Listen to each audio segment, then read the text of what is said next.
नमो विष्णुपादाय कृष्णप्रेष्ठाय श्रीमते भक्ति वेदांत इति नमस्ते सारस्वते गौरवाणी प्रचार निर्विशेष शून्यवादी पाश्चात्य देशतारिणे जगद्गुरु शिल प्रभुपाद की।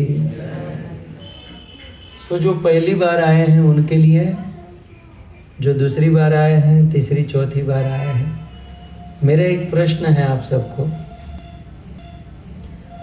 कि आप सब, मैं भी आपके साथ हूँ, हम सब ब्रज वृंदावन में क्यों आए हैं? हाथ ऊपर कीजिएगा जो आंसर देना चाहता है। इतनी लंबी जर्नी करके आप वृंदावन आए हो। किसी की शादी में जाते हैं तो सीधा हिसाब होता है खाने पीने के लिए जा रहे हैं, मूवी देखने के लिए, रेस्टोरेंट में, यहाँ वहाँ, सारे हमारे उद्देश्य क्लियर होते हैं, राइट? सो हम ब्रज में आए हैं, क्यों? वाई? यस।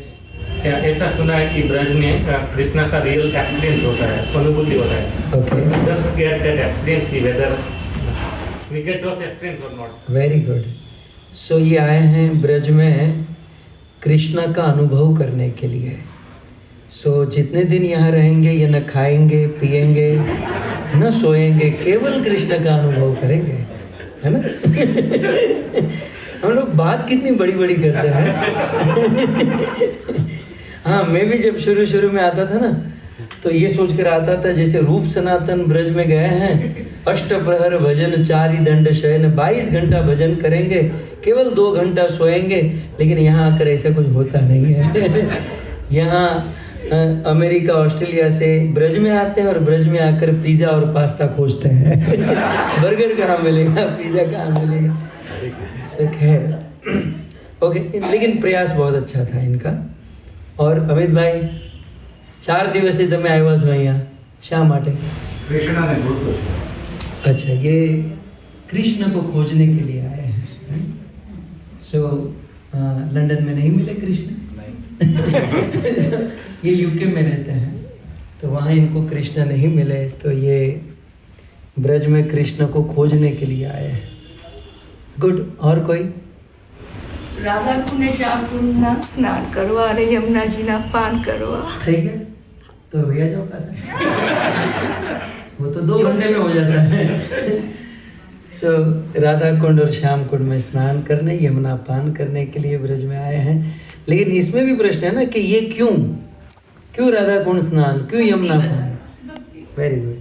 हमारे कुसुमिका माता जी नेदरलैंड में रहते हैं, नेदरलैंड से आए हैं। सो यस,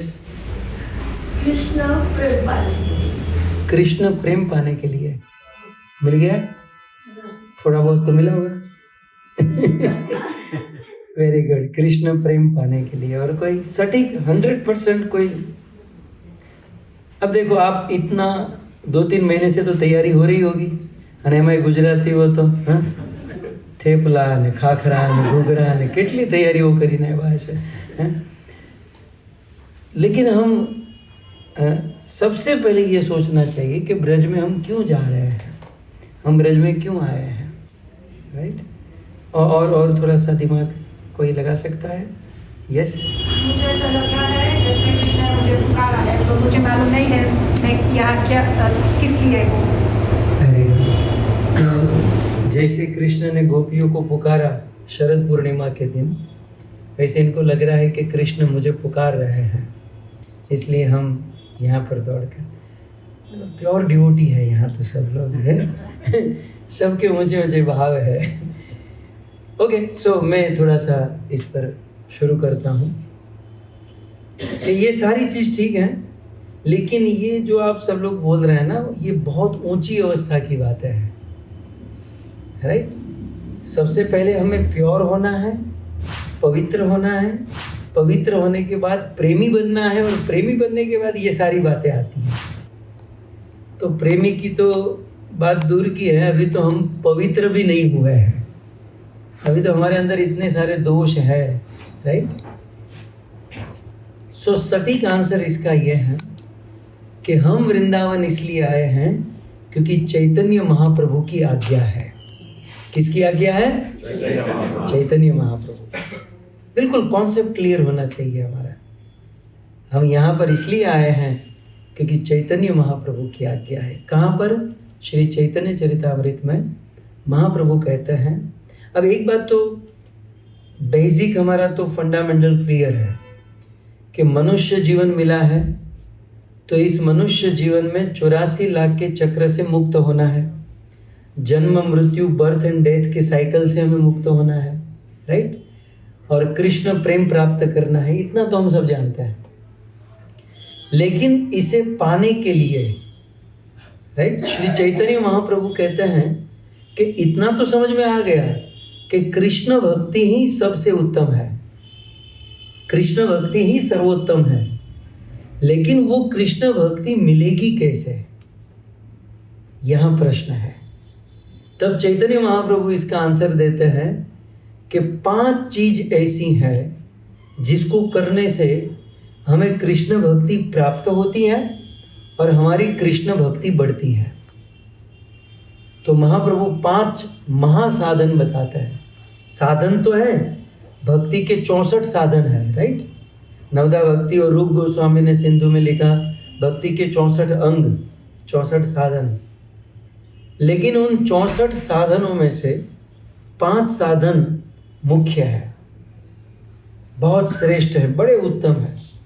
महाप्रभु कहते हैं कि इन 5 साधन में से कोई एक साधन स्वल्प थोड़ा भी कर लेते हैं तो कृष्ण भक्ति, कृष्ण प्रेम प्राप्त हो सकता है। सो वे 5 साधन कौन से हैं? पहला, हरि नाम संकीर्तन, राइट। जैसे प्रभुपाद जी ने कहा एटलीस्ट मिनिमम 16 राउंड चैंटिंग करना, हरि नाम जाप करना, पहला साधन। दूसरा साधन है अर्च विग्रह की सेवा। हमारे घर पर चाहे डिटीज हो, चाहे फोटो हो, छवि हो, अर्च विग्रह की सेवा करने से भक्ति और प्रेम बढ़ता है। तीसरा साधन है भागवत श्रवण। श्रीमद् भागवत को पढ़ना और सुनने से भक्ति और प्रेम बढ़ता है। चौथा साधन महाप्रभु ने बताया भक्तों का एसोसिएशन, वैष्णव सेवन, वैष्णवों का संग, संगति। और 5वां साधन महाप्रभु ने कहा मथुरावास, धामवास। सो जी चैतन्य महाप्रभु ने कहा कि भक्ति और प्रेम में महाबल प्राप्त करना चाहते हो तो ये 5 वस्तु करनी चाहिए या 5 में से कोई एक करना चाहिए। तो भक्ति के महासाधन में से एक साधन है ब्रज परिक्रमा, ब्रज दर्शन, मथुरावास, धामवास करने से भक्ति बढ़ती है, भगवत प्रेम बढ़ता है, राइट। तो अब थोड़ा सा क्लियर हुआ कि हम यहाँ पर क्यों आए हैं। हमारी भक्ति बढ़ाने के लिए, प्रभु के प्रति प्रेम को बढ़ाने के लिए हम यहाँ पर आए हैं। अमित भाई, यदि प्रेम बढ़ गया तो खोजने की जरूरत नहीं पड़ेगी, कन्हैया आपके सामने आ जाएगा, राइट। सो प्रेम बढ़ाने के लिए हम लोग आए हैं, भक्ति बढ़ाने के लिए हम लोग आए। और भक्ति बढ़ाने का महासाधन है मथुरावास, धामवास। सो जिस स्थान पर हम लोग आए हैं, न केवल भारत का, न केवल इस पृथ्वी का, अपितु पूरे ब्रह्मांड का सबसे उत्तम स्थान ये ब्रज वृंदावन है। रूप गोस्वामी उपदेशामृत में भी लिखते हैं और प्रबोधानंद सरस्वती ने तो 10,000 श्लोक लिख दिए इस पर। रूप गोस्वामी ने, जानते ना उपदेशामृत का, वैकुंठात जनितो वरा मधुपुरी, वैकुंठ से भी उत्तम है मथुरा और मथुरा से भी उत्तम है ब्रज वृंदावन। क्यों? क्योंकि वृंदावन में भगवान श्री कृष्ण का नित्य रास होता है। क्या होता है यहाँ पर? जोर से बोलना पड़ेगा, नित्य रास। और हम जहाँ ब्रिस्बेन में रहते हैं वहाँ त्रास होता है, बस इतना फर्क है। हम त्रास में से रास में आए हैं, राइट। सो त्रास माने हिंदी में प्रॉब्लम, तकलीफ है, राइट। सो यह नित्य रास बात आई इसलिए कह दूं। हम जानते हैं महाप्रभु दक्षिण भारत की यात्रा में गए थे। चैतन्य चरितामृत का एक बहुत बड़ा चैप्टर है महाप्रभु की साउथ इंडिया यात्रा। जब महाप्रभु जगन्नाथपुरी से साउथ इंडिया जा रहे थे तो जगन्नाथपुरी में आप लोग चेयर पर बैठ सकते हैं, जिसको नीचे कंफर्टेबल नहीं है आप ऊपर बैठ सकते हैं, यहाँ पर भी बैठ सकते हैं, बस यहाँ मेरे गोद में मत आ जाना। सार्वभौम भट्टाचार्य, आप जानते हो सार्वभौम भट्टाचार्य बृहस्पति के अवतार है और जगन्नाथ मंदिर के वे अकाउंटेंट खजांची थे और महाप्रभु के प्रेमी थे। सार्वभौम भट्टाचार्य ने महाप्रभु को कहा था कि आप जब दक्षिण भारत में जाओगे तो गोदावरी के तट पर, गोदावरी नदी के तट पर राय रामानंद रहते हैं। एक्चुअली उनका जन्म तो वहाँ जगन्नाथपुरी में है, उड़ीसा में, लेकिन राय रामानंद गोदावरी के तट पर नौकरी करते थे मंत्री के पद पर। सो महाप्रभु को कहा कि आप राय रामानंद को मिलिएगा। महाप्रभु गोदावरी के तट पर पहुंचे, राय रामानंद से मिलन हुआ और लगभग 10 दिन को तो वे काम करते थे राय रामानंद, लेकिन रात भर चैतन्य महाप्रभु और राय रामानंद डिस्कशन करते थे। कथा केवल दिन को नहीं होती, रात को भी होती है, जो अभी हम लोग कर रहे हैं। रात भर कथा होती थी और वहाँ पर एक वक्ता और एक श्रोता। तो बहुत बड़ा डिस्कशन है, ये बहुत बड़ा चैप्टर है, इस कभी सुनना चाहिए। भक्ति रस की बहुत व्याख्या महाप्रभु और राय रामानंद के बीच में हुई। लेकिन एक पॉइंट पर चर्चा ये हुई, श्री चैतन्य महाप्रभु राय रामानंद से कहते हैं कि हे रामानंद, ये बताओ, सर्व त्यागी जीवेर कर्तव्य कहाँ वास। सर्व त्यजी जीवेर कर्तव्य कहाँ वास। जीव का सब कुछ त्याग कर कहाँ वास, मतलब कहाँ रहना, ये जीव का सबसे बड़ा कर्तव्य है। सो सर्व त्यागी जीवे कर्तव्य कहाँ वास। तब राय रामानंद कहते हैं कि सब कुछ छोड़ छाड़ कर किसी भी जीव को वृंदावन में वास करना चाहिए। सो आज भले आप ऑस्ट्रेलिया में, ब्रिस्बेन में, नेदरलैंड में, यूके में रहते हो, लेकिन जीवन भर जो आप काम करते हो ना, आपके जीवन भर का काम तब सफल माना जाएगा जब आपकी रिटायर लाइफ वृंदावन में होगी। आपका अंतिम पड़ाव, आपका अंतिम जीवन जब ब्रज में होगा तो आपका जीवन सफल माना जाएगा। और यहाँ पर मैं आपको कोट कर दूं, श्रील प्रभुपाद अपने अंतिम 11 वर्ष में पूरी दुनिया में भ्रमण कर रहे थे और उन दिनों प्रभुपाद जी अमेरिका में थे, उनकी तबीयत बिगड़ी और प्रभुपाद समझ गए कि अब मेरे पास बहुत कम समय है, तो कहा गया कि प्रभुपाद आप कहाँ जाना चाहोगे, मुझे तुरंत वृंदावन में लेकर जाओ। इवन अमेरिका वालों ने कहा कि हमने यहाँ न्यू वृंदावन बनाया है, ये है वो है, बोले ये कुछ नहीं, मुझे वृंदावन में लेकर जाओ। और श्रील प्रभुपाद अपना अंतिम समय वृंदावन में आए, परिक्रमा किए और यहीं से वे भगवत धाम को प्राप्त हुए। राइट। सो ये हमारा डेस्टिनेशन है। राइट। सो अभी सब कुछ छोड़ छाड़ के नहीं आना है, काम धाम सब कुछ करना है, लेकिन जो हमारा डेस्टिनेशन है, जीवन में समय निकाल कर यहाँ पर आएंगे, मन लगेगा, तब जाकर अंतिम समय पे हम यहाँ पर आ पाएंगे। राइट। तो ये हमारा डेस्टिनेशन है, ब्रज वृंदावन, ब्रजधाम। ब्रजधाम की क्या महिमा है? पहली महिमा तो महाप्रभु की आज्ञा है, ब्रजवास करने से भक्ति बढ़ती है। अब एक श्लोक में लिखा है कि वृंदावन में केवल वास करने से जीवन में भक्ति और प्रेम की प्राप्ति हो जाती। केवल वास करने से, यहाँ रहने से माने आप समझ रहे हैं, केवल आपका जो रूम दिया है ना आपको, वहाँ केवल सोते रहे और खाते रहे फिर भी काम बन जाएगा। अब इसका अर्थ यह है कि बस केवल सोते रहे और खाते रहे। जैसे ये वृंदावन कैसा है, इसको ब्रज कहते हैं, राइट। संस्कृत में ब्रज का अर्थ होता है गच्छति, जो चलता है। ब्रज माने ब्रजति, गच्छति चलना। सो ये ब्रज चलता है। कैसे?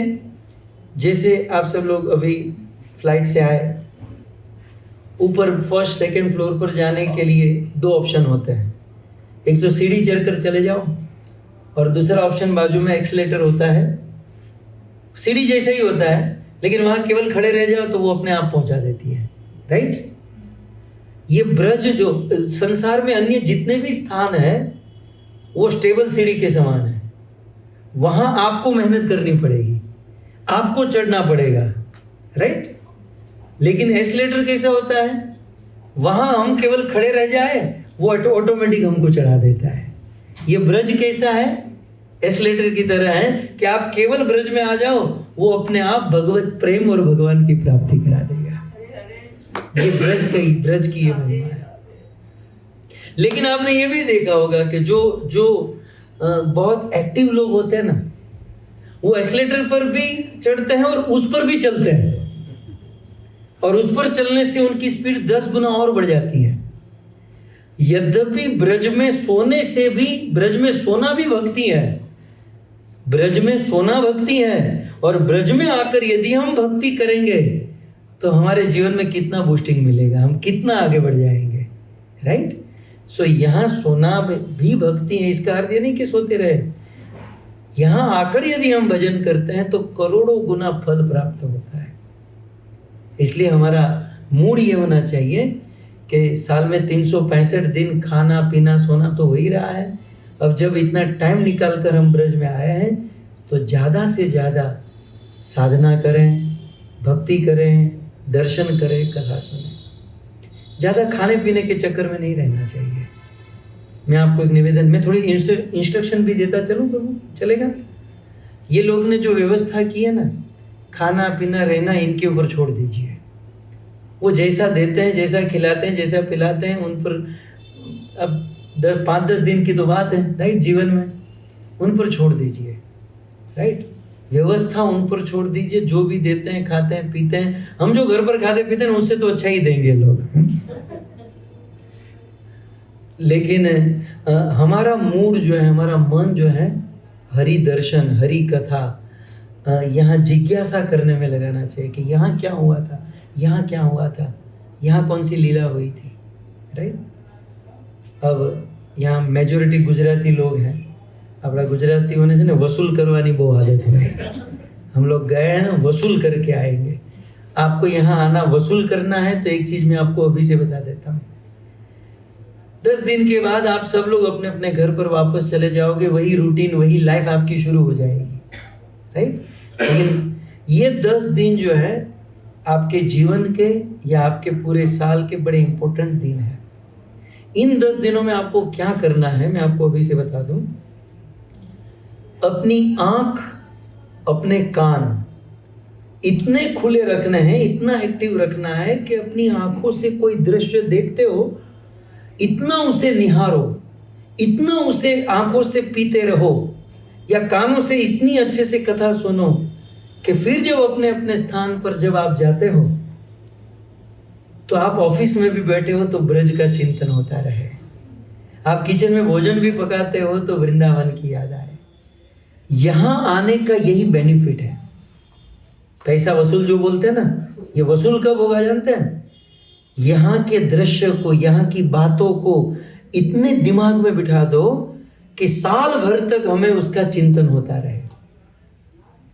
इसलिए हम यहाँ पर आए, यहाँ पर कृष्ण को खोजने, राधा रानी को खोजने। उसने बोला ये बात अलग है। यहाँ पर हम केवल हमारे ये आंख रूपी लेंस में, मन रूपी रील में यहाँ के दृश्य को फिट करने के लिए आए हैं। इसलिए ज़्यादा सेल्फी के और फोन के और कैमरा के चक्कर में मत रहना। यहाँ के दृश्य कैमरे में मत कैप्चर करो, अपने दिमाग में, अपने मन में कैप्चर करो। फिर हम दुनिया में कहीं भी रहें तो ब्रज का स्मरण होता रहे। 2 परिस्थिति मैं आपको बताऊं।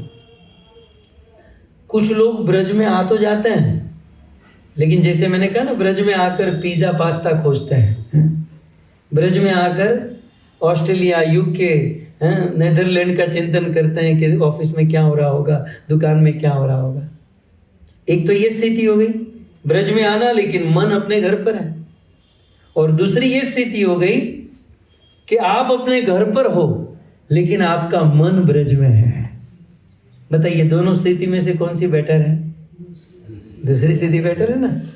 तो उस स्थिति को पाने के लिए हमें ये 10 दिन मेहनत करनी पड़ेगी। सबसे पहले तो धन्यवाद देना चाहिए जो इस यात्रा को ऑर्गेनाइज कर रहे हैं। कितने टाइम से बुकिंग करना, ये करना, वो करना, तो ये माथा पीछी उनको करने दीजिए। और आप अपने मन, दिल और दिमाग में यहाँ के दृश्य को, यहाँ के दर्शन को, यहाँ की लीला कथाओं को कैप्चर करते जाइए। क्योंकि हमारे ये अनुभव है, आप यदि व्यवस्था में चले जाओगे ना, आप गुजराती होने तो गवर्नमेंट लोग कहिए कहीं फर्क नहीं पड़वाना। हम लोग जब आते हैं ना तो 1000 भक्तों को लेकर आते हैं। इतने लोग हमारी व्यवस्था में होते हैं यात्रा में जितने ना, इससे ज़्यादा तो व्यवस्थापक होते हैं, वॉलंटियर होते हैं। खैर, लेकिन फिर उसमें साउथ इंडिया के भक्त होते हैं, अमेरिका के होते हैं, तो 2-3 बस गुजरात की होती है। तो एक बार मैं वो गुजरात वाली बस में चढ़ा, मैंने कहा इस बस का लीडर कौन है? बोले हम सब लीडर ही है। उसमें जितने भी लोग बैठे होते हैं सब वहीवट करते हैं, पीछे लो, आगे लो, ये करो, वो करो, बस रोको। तो हमें 10 दिन के लिए ये छोड़ देना है, राइट। हमें फोकस करना है ज़्यादा से ज़्यादा कथा के ऊपर, कीर्तन के ऊपर, दर्शन के ऊपर। मुझे माता जी के ऊपर दया आ रही है। मेरी कथा का ट्रांसलेशन करना मतलब बहुत हार्ड जॉब है लेकिन बहुत अच्छा, माता जी बहुत अच्छा कर रहे हैं। हाँ, तो मैं ये कह रहा था कि यहाँ कल से जो दर्शन शुरू होंगे ना, तो वहाँ जाकर डिटीज को देखना है। मंदिर में कौन है, बाजू में कौन खड़ा है, नहीं पता है तो पुजारी को पूछिए, आपके साथ कोई वरिष्ठ भक्त हैं उनको पूछिए, यहाँ क्या हुआ था, ये जिज्ञासा कीजिए। हमारी एक आदत पड़ गई है, क्योंकि हमारे अंदर रजोगुण ज़्यादा है ना, जल्दी करो जल्दी करो जल्दी करो, घर से जल्दी निकलो, वहाँ पहुँचे मंदिर से जल्दी बाहर निकलो, मंदिर गए तो फिर घर पे वापस। मैं एयरपोर्ट पर एक लीला में हर बार देखता हूँ, बैग पैकिंग किया, जल्दी पैक करो जल्दी पैक करो, फिर जल्दी जल्दी फ्लाइट निकल जाएगी, जल्दी निकलो, घर से जल्दी निकलो, फिर जल्दी बोर्डिंग पास ले लो, फिर जल्दी सिक्योरिटी में चले जाओ, और फिर जब वो अनाउंसमेंट होता है जल्दी जल्दी फ्लाइट में जल्दी चढ़ो, राइट। और फिर जब लैंड करते हैं तो पहले यही बंदा खड़ा होता है, जल्दी बाहर निकलो। मतलब तुझे अंदर जाने की भी जल्दी है, बाहर निकलने की भी जल्दी है, मतलब तेरे जीवन में जल्दी ही जल्दी है। ये और कुछ नहीं, ये रजोगुण है। आदमी का दिमाग कहीं फोकस नहीं हो पा रहा है, राइट। सो और ऐसे 1-2 लोग यदि हमारे साथ हो ना तो उनसे थोड़ा दूर रहिएगा।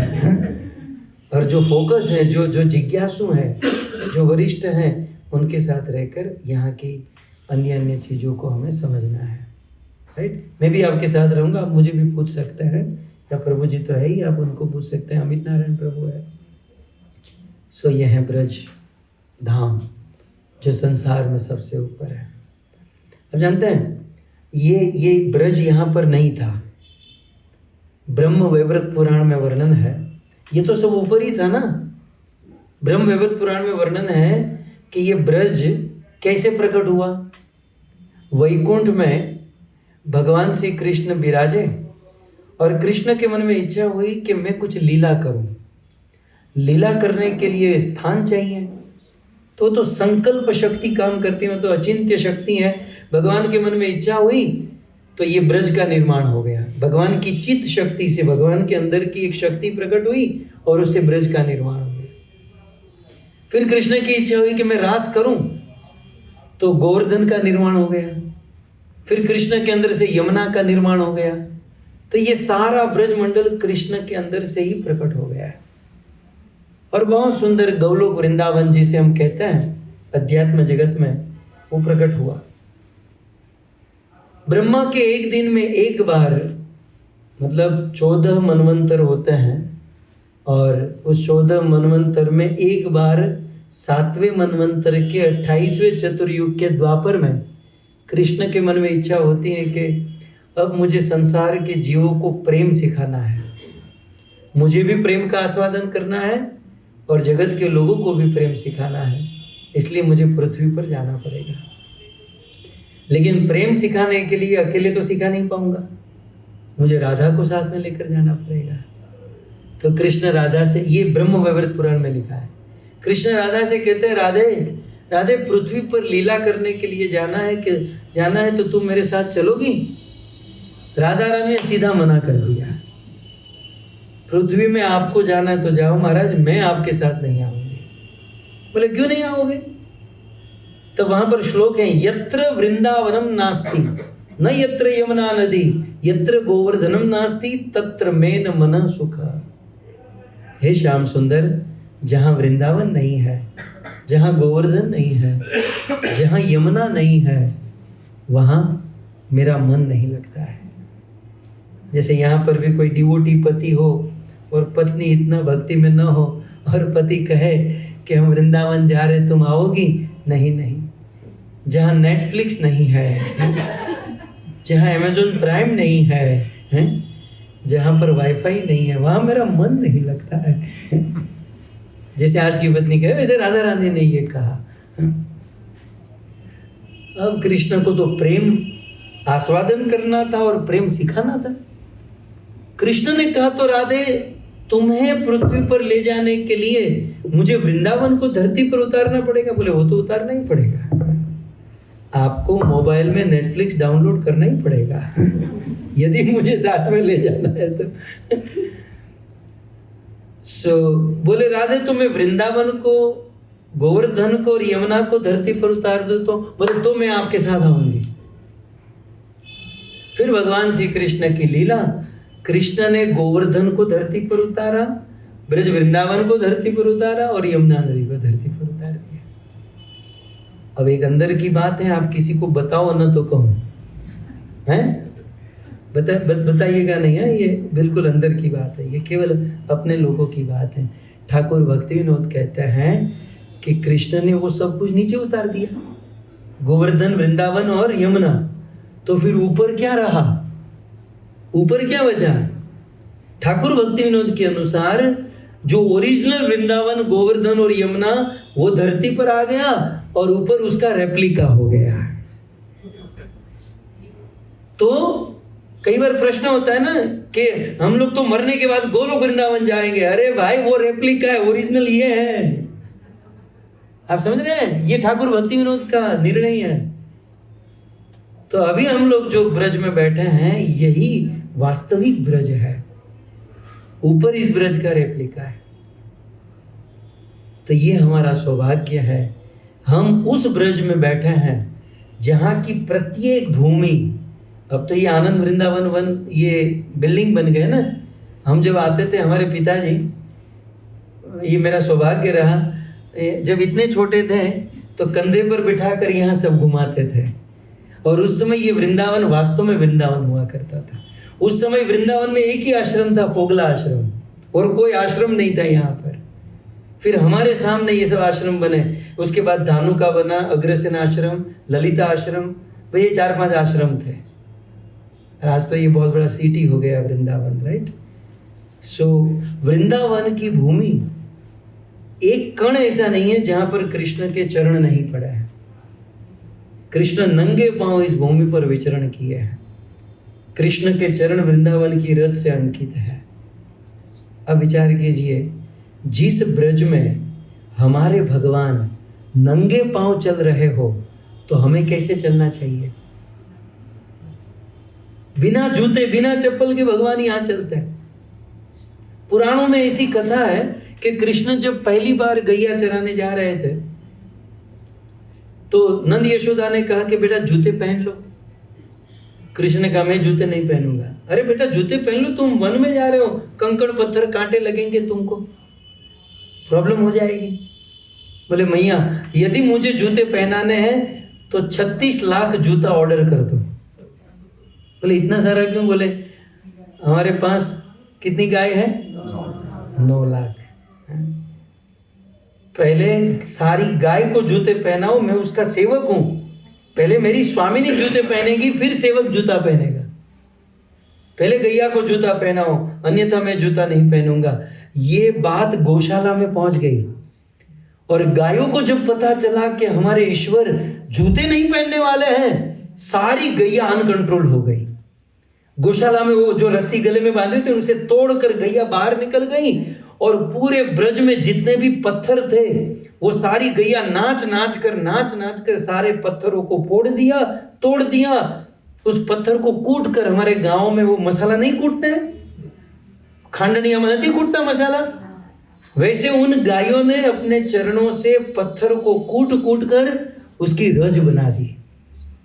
इसलिए आप देखो कि ब्रज में, वृंदावन में रज है। गैया गौ माता ने वो कृष्ण के लिए रज बनाई और मानो पूरे ब्रज में कृष्ण को चलने के लिए एक चादर बिछा दी ताकि कृष्ण को कष्ट न हो। सो ये ब्रज की भूमि जो है, ब्रज की रज जो है, ये परम पवित्र, जहाँ पर कृष्ण अपने चरण पदार्पित करते हैं। ब्रज की महिमा। ब्रज जो है, हम सब लोग गौड़ीय भक्त हैं, राइट? और हमारे इष्ट कौन है? मतलब हम गौड़ीय भक्तों को पूछा जाए आपके भगवान कौन है, बोलो। कृष्ण ना। ये क्लैरिटी नहीं है। कृष्ण में भी बहुत सारे स्वरूप है। योगेश्वर कृष्ण, मथुरा द्वारिकाधीश कृष्ण, मथुरा कृष्ण। हमारे इष्ट आराध्य कौन? सीधा जवाब होना चाहिए बजेंद्र नंदन श्याम सुंदर। हमारे इष्ट, हमारी साधना किसकी है? हम ब्रजेंद्र नंदन श्याम सुंदर को मानते हैं। जैसे पृष्टि संप्रदाय जो चल रहा है महाप्रभु वल्लभाचार्य का, उनके इष्ट आराध्य लड्डू गोपाल है, वात्सल्य रस के उपासक है, राइट? सब एक ही है, लेकिन और जैसे हम जब स्कूल में पढ़ते हैं तो सारे सब्जेक्ट होते हैं ना, और फिर जब आगे बढ़ते हैं तो फिर एक सब्जेक्ट में मास्टर्स करते हैं, राइट? वैसे भक्ति में भी ऐसा है। शुरू में शिव जी, गणेश जी, दुर्गा जी, ये जी, वो जी, सब जी, लेकिन फिर जब हम प्रोग्रेस करते हैं तो फिर भगवान के एक स्वरूप पर हम फोकस करते हैं, राइट? तो हम गौड़ीय भक्तों के लिए कृष्ण तो है, लेकिन कृष्ण में भी कौन सा स्वरूप हमारे लिए है? ब्रजेंद्र नंदन श्याम सुंदर, ब्रज के कृष्ण। न मथुरा के कृष्ण, न द्वारिका के कृष्ण। हमारी उपासना कौन सी है? ब्रज के कृष्ण की उपासना है। इसलिए हम गौड़ीय भक्तों का ये मत है कि ब्रज के बाहर यदि हमें कृष्ण मिले तो वो कृष्ण हमको नहीं चलेगा, हमको तो ब्रज वाला ही कृष्ण चलेगा। अच्छा, ब्रज के कृष्ण में और बाहर वाले कृष्ण में क्या अंतर है?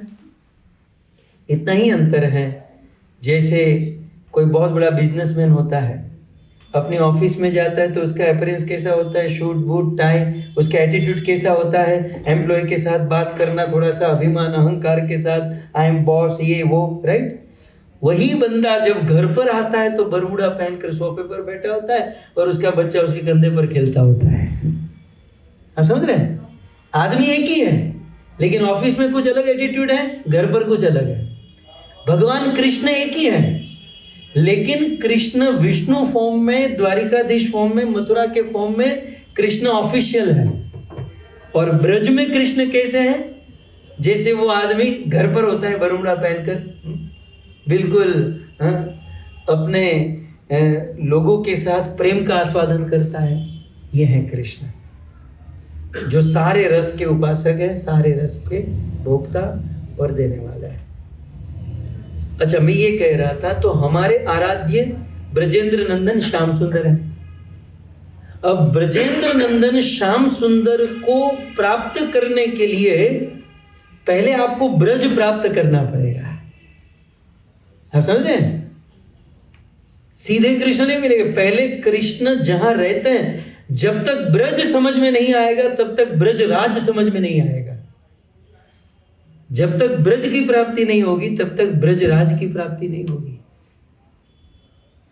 तो जिस ब्रज में हम लोग आए हैं, इस ब्रज का आश्रय करने से ही हमारे आराध्य ब्रजेंद्र नंदन श्याम सुंदर प्राप्त हो सकता है। तो इसलिए हम लोग इस ब्रज में आए हैं। और हमारे पास टाइम कितना बजा? 15 मिनट है हमारे पास। 9:30 मैं तो पूरी रात बोल सकता हूँ भाई, लेकिन आपके पास टाइम, आप थके पके आए होंगे, फिर भी आप लोग बैठे हैं, तो 15 मिनट में मैं थोड़ा कंक्लूड कर लेता हूँ। सो ये है ब्रज की महिमा। ब्रज की महिमा तो जितनी बोली जाए उतनी कम है। आगे आने वाले दिनों में हम रोज सुनेंगे, है ना।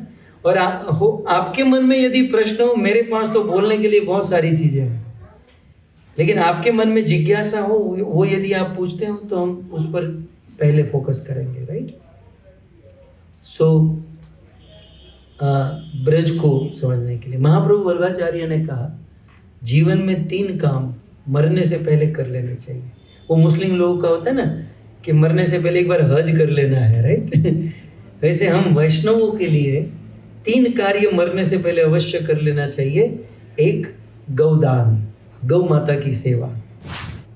दूसरा, भागवत कथा का आयोजन। और तीसरा, ब्रज मंडल की परिक्रमा। ये ब्रज परिक्रमा बहुत इंपॉर्टेंट है। एटलीस्ट जीवन में एक बार, हर साल हो तो बहुत अच्छी बात है, राइट, लेकिन एटलीस्ट जीवन में एक बार ब्रज परिक्रमा करनी चाहिए।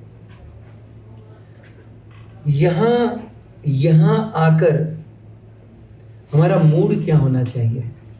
जैसे रूप गोस्वामी और सनातन गोस्वामी का मूड था, हे राधिके ब्रज देवी के च ललिते, हे राधा रानी, हे ललिता सखी, हे श्याम सुंदर, मुझे कब आपकी प्रतीति होगी, कब मुझे आपके प्रति प्रेम होगा, कब मैं आपकी सेवा में लगूंगा, राइट। हम तुलसी महारानी से क्या प्रार्थना करते हैं? राधा कृष्ण सेवा पाओ यही अभिलाष। देखो, इस ब्रज में तो बहुत सारे संप्रदाय के लोग रहते हैं, राइट। कुछ ऐसे संप्रदाय के लोग रहते हैं वो केवल राधा रानी को ही मानते हैं। आपको मिलेंगे तो भी कहेंगे राधे राधे राधे राधे, राइट। अब जानते हैं शिल प्रभुपाद जी जब यहाँ पर रहते थे, 11 साल तक यहाँ पर रहे।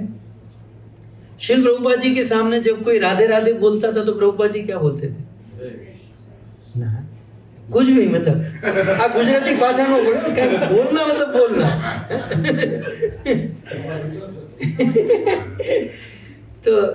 तो प्रभुपाद जी ऐसा बोलते ताकि अगले को बुरा भी ना लगे और अपना सिद्धांत भी रह जाए।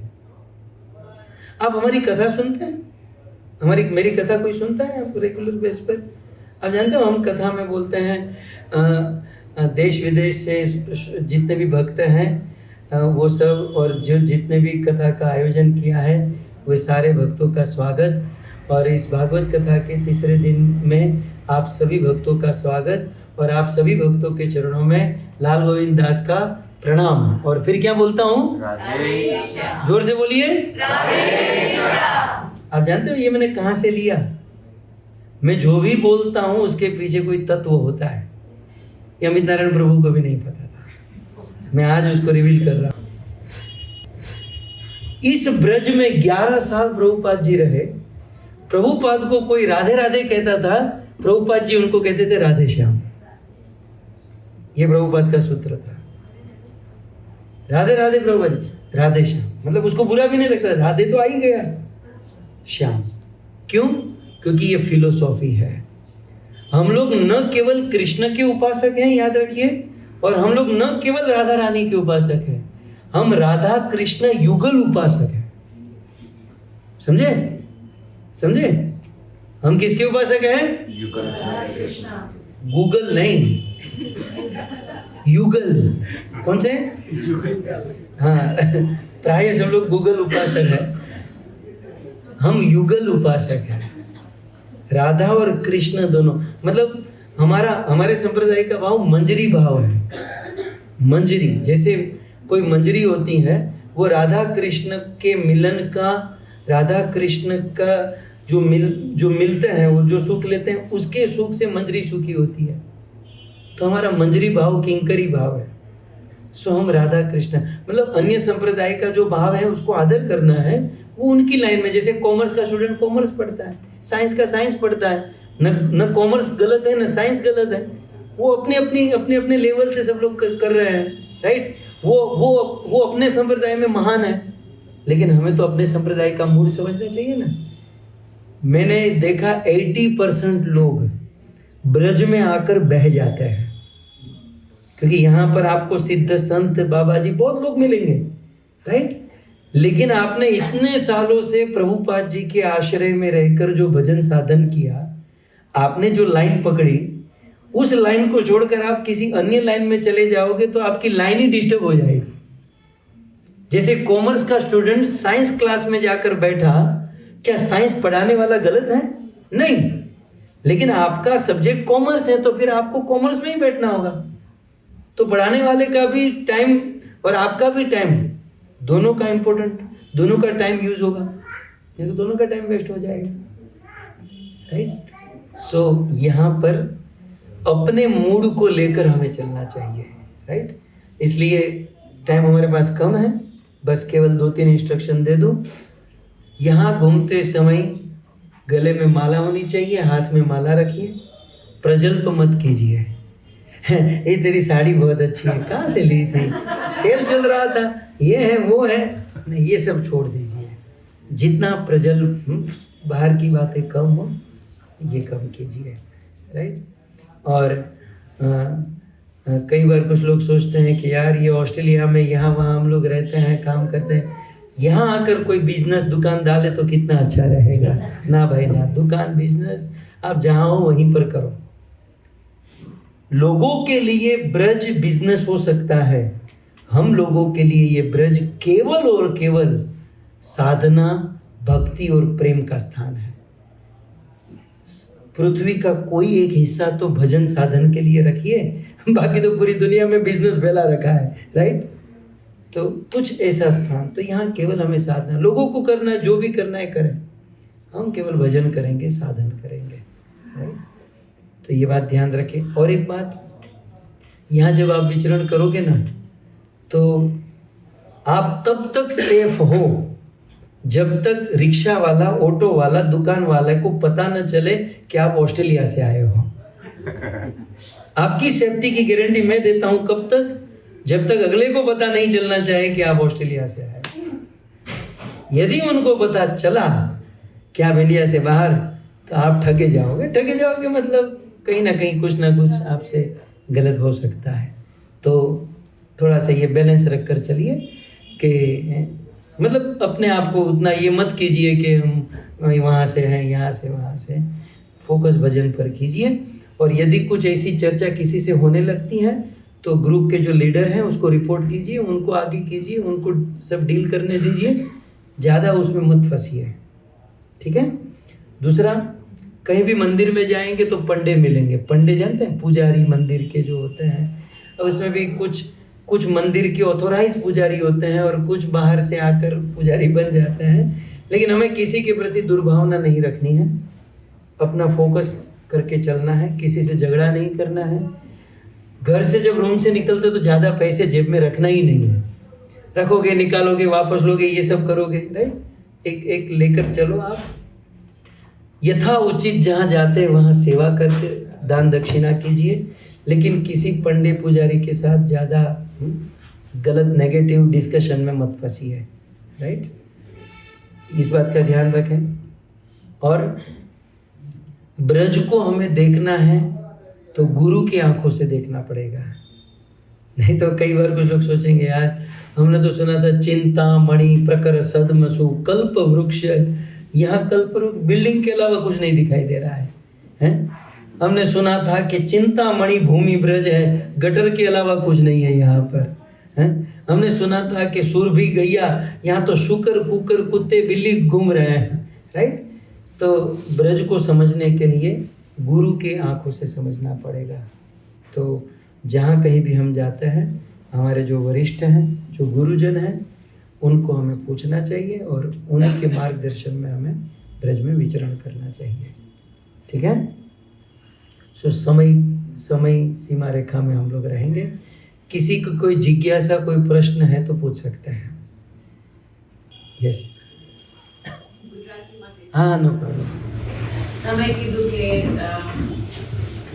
ગટરમાં ને એવું બધું જોવા મળે, અમે હમણાં બહાર જઈએ તો એકદમ ભરાઈ ગયું હોય છે ટ્રાફિકથી, એ સાઈડ પર મૂકીને કેવી રીતે આપણે ખાલી બ્રજ પર અમારા ભક્તિ ને સાધના પર ધ્યાન આપી શકીએ? અને એ એક એક્ઝામ્પલ છે, એવી ઘણી બધી એક્ઝામ્પલ, લાઈટ ગઈ, ધૂળ આટલી બધી છે કે राइट। सो इसीलिए जैसे अभी ये हमने 1 घंटा सुना, राइट, ऐसे हम रेगुलर सुनते रहेंगे तो मोटिवेशन बना रहेगा, राइट। इसलिए हमें कथा सुनते सुनते, जैसे श्रील प्रभुपाद जी कहते हैं, आँखों से दर्शन करने से ज़्यादा इम्पोर्टेंट है कानों से सुनना।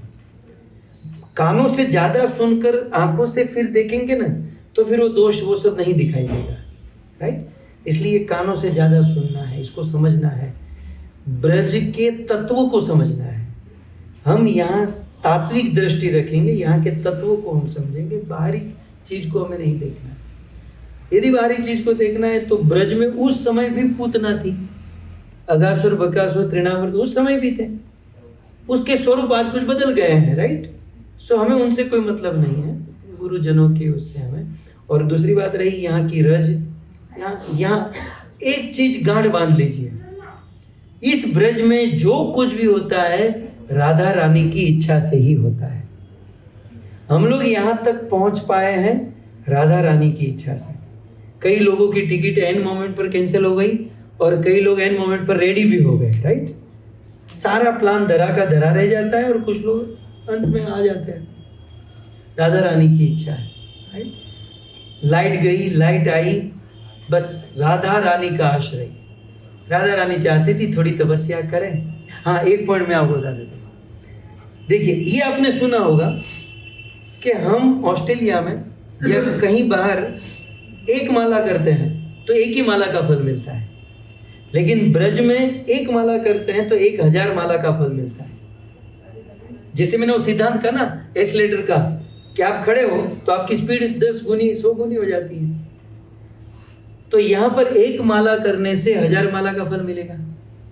ये तो सिद्धांत है। इस सिद्धांत को अप्लाई कीजिए कहाँ पर, ये सूत्र को, कि यहाँ एक दुख भोगतोगे तो आपके 1000 दुख माइनस हो जाएंगे। समझ में आ रहा है? लॉजिक समझ में आया? यहाँ एक माला किया, एक पुण्य किया तो 1000 पुण्य मिला, तो आपको आपके गांव में, आपके देश में 1000 दुख भोगतने थे, राइट। यहाँ एक दुख भुगतने से वो 1000 दुख माइनस हो जाएंगे। इसका अर्थ यह है कि ब्रज में आकर दुखी होना भी अच्छा है। यहाँ एक कांटा लग गया ना, इसका अर्थ यह है कि 1000 कांटे लगने वाले थे, ये एक कांटे से आपके 1000 कांटे निकल गए। इसलिए शुक्र मनाइए, यहाँ यदि एक बार लाइट गई ना, 1000 बार जीवन में लाइट जाने वाली थी। यहाँ एक बार लाइट जाने से आपकी 1000 बार की वो जो प्रॉब्लम था वो सॉल्यूशन हो गया। ये तात्विक दृष्टि। जैसे अभी आपने ये सुना तो माइंड सेट धीरे धीरे हो रहा है ना, बस ऐसे ही सुनते जाना है ना। वरिष्ठों से सुनते सुनते सुनते हम दर्शन करते रहेंगे, तब कोई प्रॉब्लम नहीं होगा, राइट। और यहाँ की रज, हाँ, फिजिकली स्थूल दृष्टि से हमें भी थोड़ी बहुत प्रॉब्लम होती है, क्योंकि अमेरिका में रहते हैं तो यहाँ आकर गले में, नाक में, ये प्रॉब्लम हमारी है, हमारे शरीर की। हमारा शरीर साथ नहीं देता है, राइट। यदि आध्यात्मिक दृष्टि से देखें तो ये रज मुक्ति को भी मुक्ति देने वाली है। यहाँ का एक दुआ है, मुक्ति कहे गोपाल से मेरी मुक्ति बताए। पूरी दुनिया को मुक्ति देने वाली मुक्ति देवी ने कृष्ण से कहा कि मेरी मुक्ति कब होगी? मैं तो दुनिया को सबको मुक्ति देती हूँ, लेकिन मैं तो अभी भी ऐसे ही बंधी हूँ, तो कन्हैया मेरी मुक्ति कब होगी? मुक्ति कहे गोपाल से मेरी मुक्ति बताए, तो कहते हैं ब्रज रज उड़े मस्तक पे मुक्ति मुक्त हो जाए। ब्रज की रज मस्तक पर उड़ेगी तो मुक्ति भी मुक्त हो जाएगी। ये रज की महिमा है, राइट। तो इस रज से थोड़ी बहुत सर्दी खराश हो जाते ना, ये अच्छा है? और ज्यादा अपने शरीर को साफ मत करो, ये रज को लगे रहने दो, राइट? ये रज में जितना हम लौटेंगे, इस रज का जितना सानिध्य संग करेंगे उतना अच्छा है। ठीक है, थैंक यू। और कोई प्रश्न? ક્રોધને કેવી રીતે કંટ્રોલ કરે? ગુસ્સે થઈ જાવ તું બહુ. એને કેવી રીતે કંટ્રોલ કરે? ગાળો નીકળવા લાગે. એવું છે? પછી રાધે રાધે રાધે ગાળો નહીં બોલાડી તો બી हाँ, રાધે રાધે બોલ. राधे।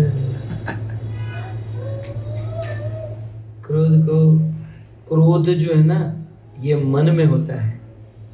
क्रोध मन का सब्जेक्ट है, राइट? मन यदि वश में है तो क्रोध भी वश में हो जाएगा, काम भी वश में हो जाएगा। और मन को वश में करने का सरल साधन है महामंत्र, राइट? तो महामंत्र ज्यादा बोलिए, नहीं निकलेगी। ठीक है, yes Prabhu. Can I ask in English? Yeah. You can answer in Hindi. Mm-hmm. So you were saying about the 5 main anchors of Bhakti, and the 5th you were saying is Mathura Das. And you were describing how in Nectar instruction it says the hierarchy of what is the highest. So why then does Mahaprabhu say Mathura Das instead of Vrindavan Das, or Radha Kund Das, if it's lower? Yeah. So Mathuravas in the sense, Mathura जो है वो क्या कहेंगे, जैसे Australia में Melbourne है ना, Australia की राजधानी कौन सी, कैपिटल कौन सा है? कैनबेरा। जैसे ऑस्ट्रेलिया का कैपिटल कैनबेरा है, वैसे ब्रज का कैपिटल मथुरा है, राइट? तो मथुरा बोल लेने से पूरा ब्रज कवर हो जाता है, इस सेंस में मथुरा कहा गया। सो मैं आपको अभी संक्षिप्त में बता दूं, जो बरसाने में हम लोग वो रोपवे में बैठकर जाएंगे, लिफ्ट से ऊपर जाएंगे, तो वहाँ लाडली जी का मंदिर ऐसे कहा जाता है। वो लाडली जी मंदिर और कुछ नहीं है, वृषभानु बाबा का घर है, राधा रानी का वो घर है जो आज मंदिर में कन्वर्ट हो गया है। सो वहाँ राधा रानी का मूल विग्रह है, वहाँ हम लोग दर्शन करेंगे, राइट? ये आप ध्यान से उसका दर्शन कीजिएगा, राधा रानी का। ये हो गया। फिर आप नीचे उतरोगे, थोड़ा सा यदि चलोगे, यदि आपके अंदर स्फूर्ति है चलने की, तो एक छोटा सा कुंड है जिसका नाम है पीली पोखर। क्या नाम है? पीली पोखर। एक बार राधा रानी छोटी सी थी और चलते चलते नंदगांव चली गई। यशोदा को, राधा को देखकर बहुत ये हुआ कि बोले ये तो मेरे लाला की पत्नी बनने लायक है। तो यशोदा ने शादी का जोड़ा पहना दिया, मेहंदी कर दी, हाथ पीले कर दिए, चूड़ियाँ पहना दी, सब कुछ कर दिया। राधा रानी जब वापस आई और मन में सोचने लगी अब लोग क्या कहेंगे मेरे गांव वाले, तो एक छोटा सा कुंड था, वहाँ पर अपने हाथों को धो दिया। तो जो हाथ पीले थे उस कुंड में धो दिए, वो कुंड पीला हो गया, इसका नाम हो गया पीली पोखर। तो आज भी वो कुंड है, आप यदि उतर कर थोड़ा सा चलोगे तो आप पीली पोखर जा सकते हैं। ये तो हुआ क्योंकि आप पहली बार हो, ज़्यादा स्ट्रगल नहीं करना है, हम तो रगड़वा देते हैं सबको हम तो इतनी यात्रा, इतना दर्शन कराते हैं कि बंदा थक ही जाता है तो बरसाने की परिक्रमा होती है, जैसे गिरिराज जी की परिक्रमा होती है, वृंदावन की परिक्रमा होती है, वैसे बरसाने की भी परिक्रमा होती है। मैं आपको 1 मिनट में परिक्रमा करा दूं। परिक्रमा शुरू होती है सांकरी खोर से। एक ऐसे स्थान है जहाँ पर आप कितना भी, आज भी 5000 वर्ष बीत गए हैं, इतनी टेक्नोलॉजी है, लेकिन आज भी एक ऐसा स्थान है जहाँ एक टाइम पे एक ही आदमी जा सकता है। उस टाइम भी ये था स्थान। तो कृष्ण वहीं पर गोपियों को रोक लेते थे और गोपियों से माखन, दूध, दही मांगते थे, और फिर गोपी और कृष्ण के बीच में नोकझोंक होती थी, रोज अलग अलग लीला होती थी। सांकरी खोर से आगे बढ़ते हैं तो गह्वर वन आता है। गह्वर वन जहाँ पर राधा कृष्ण का मिलन और लीला होती थी। उससे थोड़ा आगे बढ़ते हैं तो मोर कुटीर आती है। राधा और कृष्ण मोर बनकर जहाँ नाचे थे, वह मोर कुटीर का दर्शन है।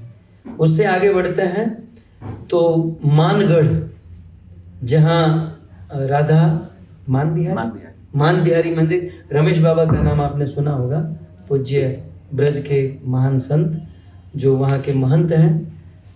वहाँ पर राधा रानी मान लीला करती, रूठने की लीला, कृष्ण से वे रूठती थी और वो सारी लीला वहाँ पर होती थी।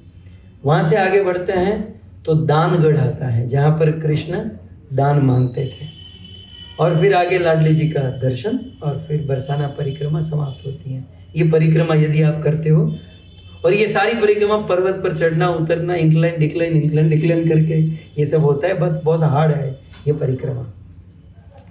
और फिर वहाँ से उतर कर पीली पोखर ये सब दर्शन किया आपने, और आगे बढ़े तो प्रेम सरोवर, राधा और कृष्ण का प्रथम मिलन, दोनों की आंखों से आंसू, और उसे एक सरोवर बन गया प्रेम सरोवर। वहाँ तो आपको जाना ही है, मैं भी शायद साथ में रहूँगा, तो प्रेम सरोवर का हम लोग दर्शन करेंगे। लाडली जी का दर्शन, प्रेम सरोवर का दर्शन। फिर आगे जाएंगे वृंदा कुंड, वृंदा देवी जो राधा कृष्ण लीला को ऑर्गेनाइज करती हैं, तो बहुत सुंदर वृंदा देवी का मंदिर है, वहाँ जाएंगे। समय रहा तो चरण पहाड़ी जाएंगे।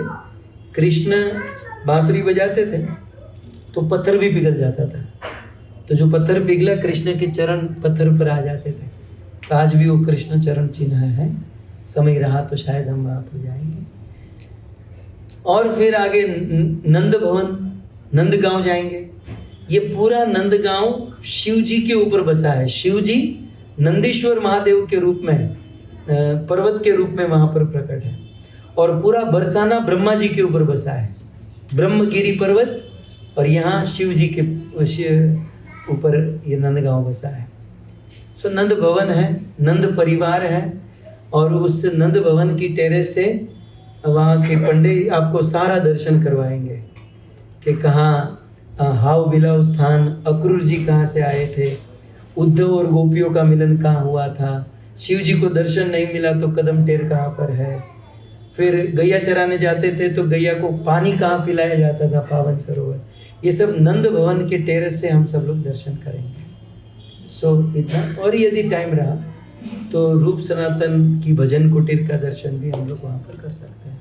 इतने दर्शन मुख्य रूप से हैं, ठीक है। हरे कृष्णा कृष्णा हरे राम श्री वृंदावन धाम की, जगत गुरु श्रील प्रभुपाद की, निताय गौर प्रेमानंदे, जय जय Shri Radhe. So again we thank His Grace Lal Govind Prabhu, Amit Narayan Prabhu, and all the team, and all of you of course for staying so late. So tomorrow morning, as we decided, we'll start from here at 7:30, but before that we'll have the breakfast, and then we'll just follow the schedule what Prabhu said, and we'll see the timing. When we come back, we can have, if we are on time, then we can have lunch first or class first. We have to decide right at the last moment. Is that okay? Yeah. Hare Krishna.